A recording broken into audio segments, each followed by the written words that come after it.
You're listening to She's the Business podcast. You're having trouble with marketing? Well, you've either got a positioning problem or an execution problem. So stay tuned to find out which. Hi, I'm your host, Jessica Osborne, and in my 23 years of business and marketing, I've built many brands to become multi-billion-dollar companies. And just in the last 10 years, I've built 2 online businesses of my own from my dining room table with 2 little babies running around at my feet. I've made it my mission to inspire you to get out of your own way and become the successful business owner who's living the lifestyle you really desire without all the hustle. This is She's the Business podcast, made by women for women. This is your weekly dose of motivation and inspiration. Hello, beautiful people, and welcome back to another episode of She's a Business podcast. Today, I wanted to talk to you about the 2 biggest problems that are facing service provider businesses in 2023. Now, you might argue these problems aren't just about 2023. They're actually quite consistent problems over the years, and you would be right, although the context that I'm going to apply to it today is really about what's happening in our world here in 2023 and why these are the 2 biggest problems, because yes, there are other problems that we face for sure in our businesses. But if you have these 2, then they are really stopping you in your tracks right now. So other problems may be present, they may not be quite so critical to your business. And really, that's why we're here to solve them today. So what are they? Well, in simple terms, the 2 biggest problems that your business is facing in 2023 is either you have a positioning problem or an execution problem. Now, let's dive into what these 2 things mean. If you have a positioning problem, this means your positioning in the market is not clear. You don't have a strong positioning strategy. And why is that important? Well, if you don't have a strong positioning strategy, then basically it means you're unseen and unheard. People cannot see you. They can't find you. All those people that you see out there that you're like, oh, I could help them. Look at them. I can see people I can help. I know that they're my ideal customer. Why aren't they coming to me? Well, the answer is really, really clear. It is your positioning problem, probably. So let's dive into, well, how do you know whether that is your problem and if it's not the execution problem? So there are 3 factors that would indicate your positioning problem. The first one being, are you really, really clear on your expertise? Do you know clearly what it is that you do? But more importantly, do other people know? Did they actually understand what it is that's in your head when you're thinking about who you help and what you do? Now, most people would say, yeah, absolutely, I'm very clear. But what I find is when we're looking and we dive into that and, say, well, tell me, what is it that you do and who do you help? Then we start to get really generalized terms coming in. Like, well, I help small business owners that want to stress less and grow more. It's like, oh, okay, well, what small business owner doesn't want to stress less and grow more? That's basically every single small business owner that ever existed, right? Tell me more. How can we make that more specific? What makes them your ideal customer and not? Because surely we're not targeting every single small business owner out there, are we? Then they start to, really fumble with that. Well, what is it? Well, it's people that want to make more money or be more efficient in their business. Okay, well, again, probably most business owners want to make more money. Let's dive even deeper. And you can see now with these examples why that vision that you have in your head is suddenly not clear when you say those words, because the picture that you have when you say them is not the picture that people are receiving when they're listening to you, if you're using those broad general terms. So it's really important to be clear. That's number 1, part of your positioning problem. Number 2 is actually your offering. So interestingly, what I have discovered is that there are many times somebody has created a service offering based on what they see other people offering in the market, but they haven't actually thought to align it to their ideal customer. So they've created a service offering to compete with other service offerings that they see in the market, instead of creating one that's really based on exactly what their ideal client is wanting and what their ideal client is very much desiring and needing.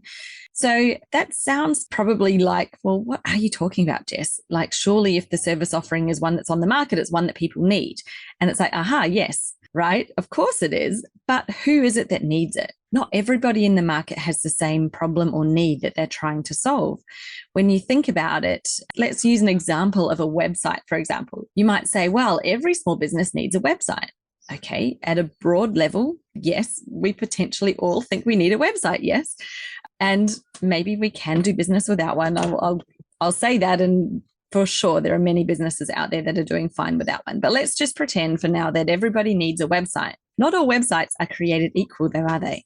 So there's different platforms, there's different types of websites, there's different types of businesses that require the website, and for different reasons that they need the website.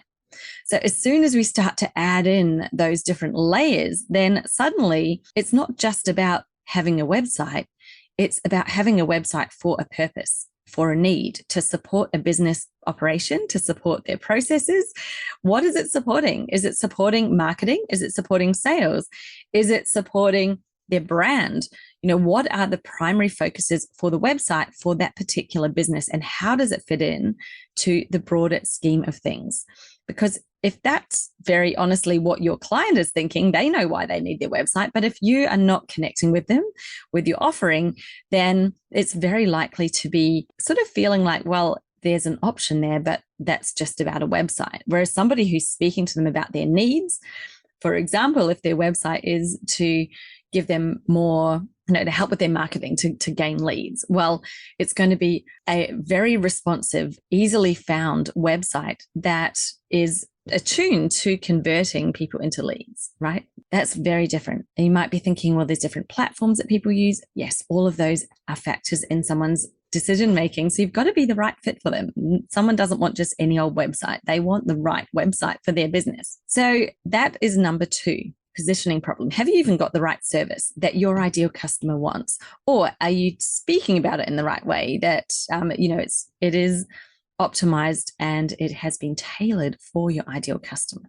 Number 3 is actually to do with your brand. And when I talk about your brand, I'm talking about what you can see as well as what you can't see.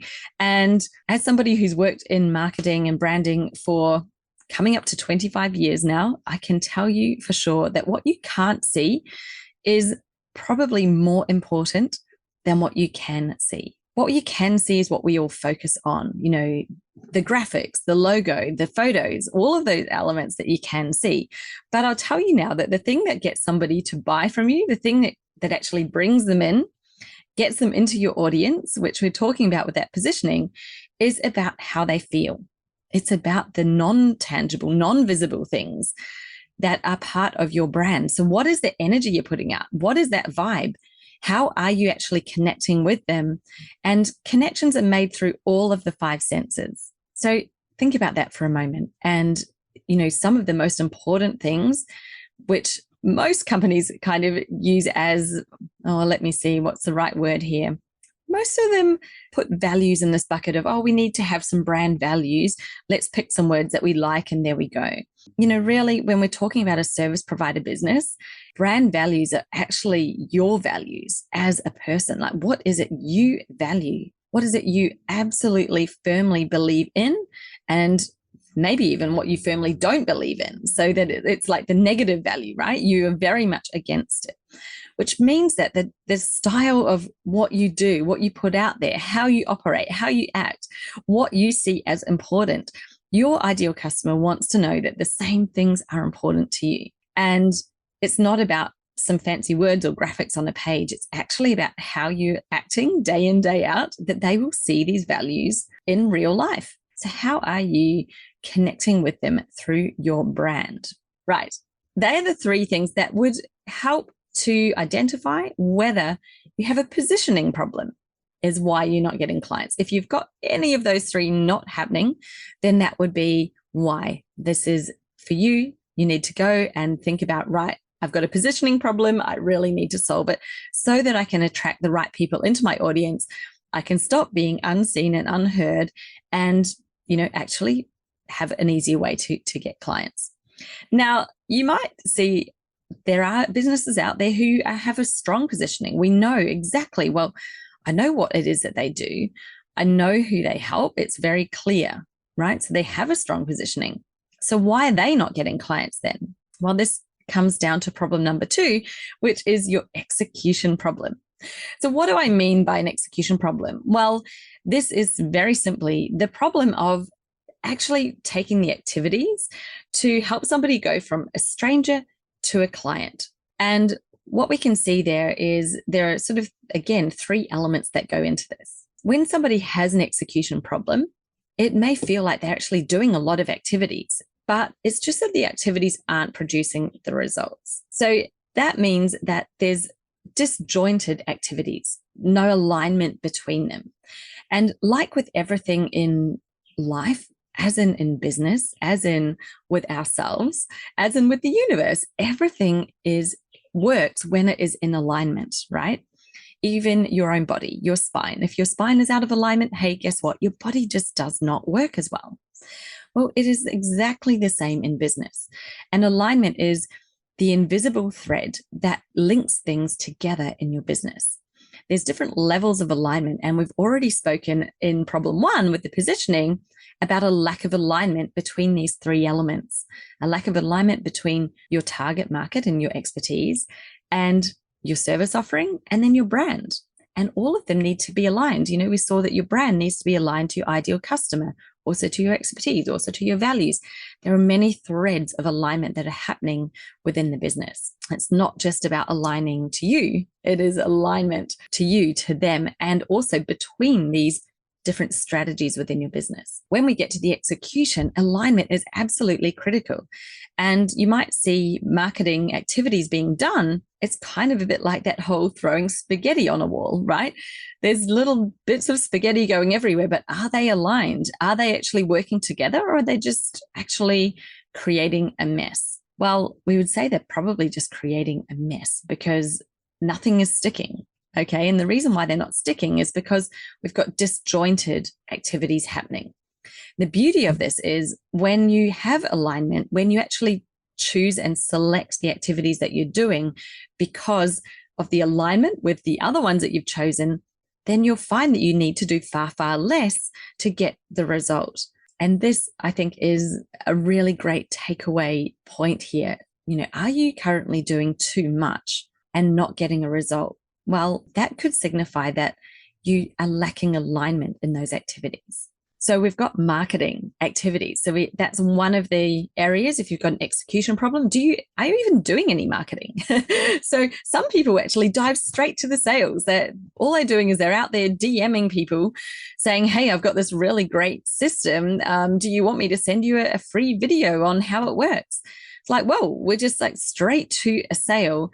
You've done no marketing. I know nothing about you. You've got no positioning, by the way. Hey, here we go. Positioning problem. 0 marketing. I don't even know you. Why would I want a video from you on what your system is when clearly you're having trouble getting clients yourself because you're cold DMing people? So there's a real lack of marketing happening. Some people are diving straight to sales. Marketing means you're doing activities to build awareness, to build an audience, and to get leads. So those are marketing activities. They're at the front end of the whole flow of your customer journey. Once somebody is a lead, then we start looking at sales activities that get them to take that step into a sales conversation and into the sale. Now, whether you're actually having a conversation or if it's a digital one, it doesn't really matter. There's sales activities at the bottom end of that. So these are 2. They are numbers 1 and 2 for your execution problem. Are you doing any marketing in order to have people be able to discover you, in order to have them come into your world, get to know you, really see what you've put together with your positioning and know that you're the right fit for them before you're even getting to the point of sale? Then are you doing sales activities? Okay. Some people do all marketing and no sales. So they've got this great audience and they're putting out content and they've got people liking their stuff. And there's nothing happening in the back end. There's no sales being made. Well, guess what? Often it's because there are no sales activities actually happening. So there's a break in the journey there.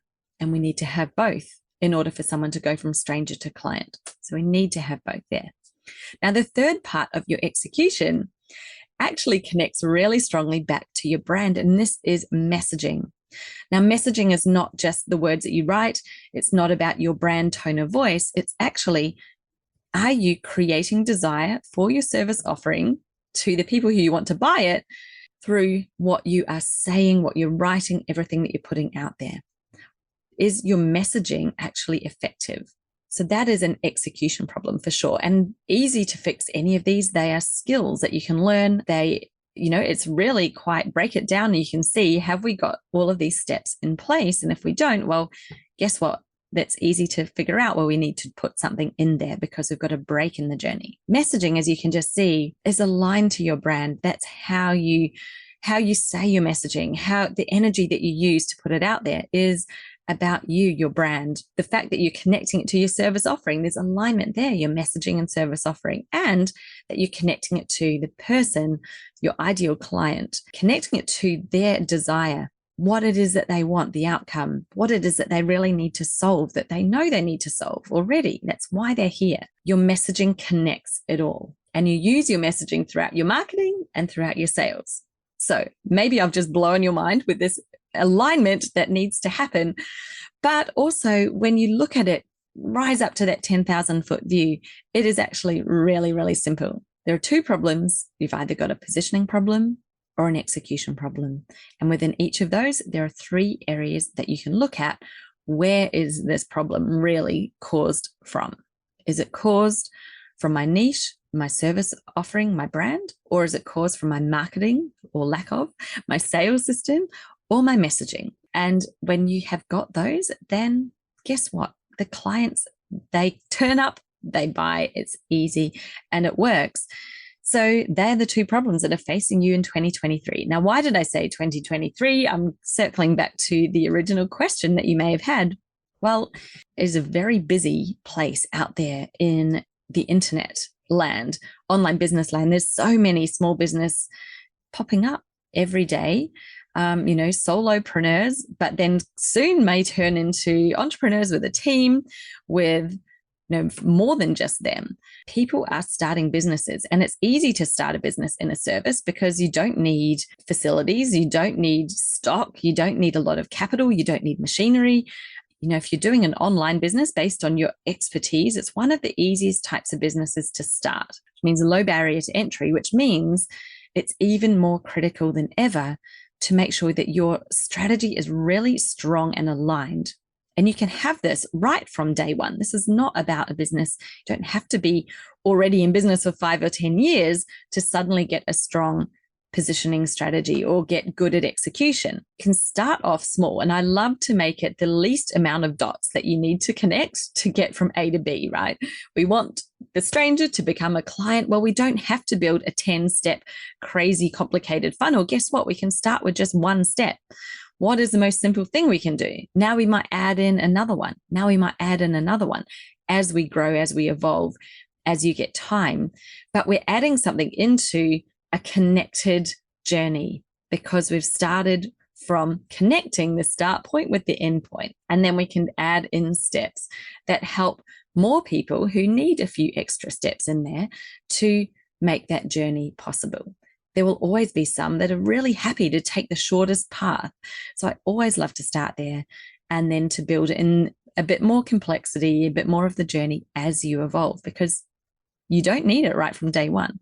You really, really don't. And I think, well, why build in complexity if you don't need it, if it can just be as simple as, helping somebody to take that step and move forward. So there you have it. There was a huge, big brain dump there, but I would love to hear from you. What do you think your problem is? If you're having trouble to get the right clients into your business this year, do you think that it is a positioning problem that you have, or is it an execution problem? And let me know. Jump onto the Instagrams. You can send me a screenshot of this episode, maybe, and send me a comment and give me some feedback. Love to hear it. If you'd love to drop me a review or some feedback on this podcast, I would absolutely love for you to do that as well. I really enjoy getting messages from my listeners. It's always a really big thrill and a surprise when I get a lovely message from you. So I do appreciate it when you do take the time to connect with me and let me know your thoughts and your feedback and what you've enjoyed most about the podcast. So until next time, see you later. Now, if I asked you, do you know who your ideal customer is? More than likely, you're going to answer, yes, of course I do. Or at least I know enough about them to market to them. Or do you? You see, the number one reason why most audiences aren't converting into buyers, or even if you're having trouble building an audience in the first place, is simply because you haven't gone deep enough to understand who it is exactly who you're speaking to. There's no connection being made there, and therefore those people aren't taking that next step. They're not connecting with you, they're not connecting through to become your clients. It's not so much about who they are as a person, who you might see, but more what is actually going on inside their head. What are those questions running on repeat inside their minds? What is it that they're feeling so stuck and frustrated about? And really, why aren't they able to shift themselves out of that place? Now, these are just some of the amazing questions that I get you to explore inside my brand new Customer Avatar Worksheet. I've called it the ultimate Customer Avatar Worksheet because you will never, ever have seen one like this before. It is so much about what's going on in the mind with a couple of questions just to help you get the visual profile of who it is you're speaking to as well. But clearly, it is their thoughts and the way to connect to their thoughts that shifts somebody from being just a person out there in the market into being somebody who's an active fan, a member of your audience, and not only that, but also a buyer. And that takes deeper connection than what most people are prepared to do. So if you're prepared to go that additional step to get really deep and meaningful with your ideal customer, then head over to my website and download this free worksheet right now, and you can get started. It's at jessicaosborne.com/customer-avatar. I've got the link for you here in the show notes, so you can hop straight over there and just get it, download it, and let me know how you get on. Like, how did you find this exercise that I take you through? Because I guarantee you are going to learn more than one brand new thing about your ideal customer that you never knew before. So enjoy, good luck. I hope you love it as much as I do.